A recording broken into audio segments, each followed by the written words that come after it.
প্রাণের হিসেবে তাদের জান মাল আসে। আমরা ইসরায়েল সন্ত্রাসী ইহুদিদের বিরুদ্ধে আজকে এই মিছিলে অংশগ্রহণ করেছি। আমি বলবো আমাদের এই মিছিল এটা কোনো রাজনৈতিক মিছিল নয়, আমাদের রক্ষার জন্য,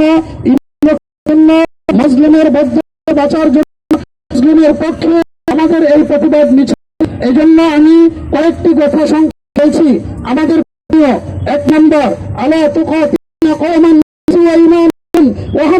ইখরাজির রাসূল, ওই সম্প্রদায়ের সাথে কেন তোমরা লড়াই করছো না যারা চুক্তি করে, চুক্তি ভঙ্গ করে, ইসরায়েলি সন্ত্রাসীরা যুদ্ধের চুক্তি করে আমার ধর্মপ্রাণ মুসলমানদের উপর নিরাপদ আশ্রয়ে বন্দী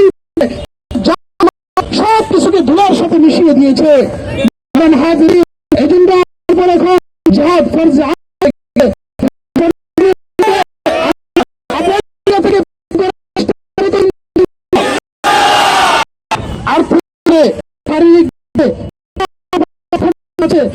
প্রত্যেককে আহ্বান জানাবো সরকার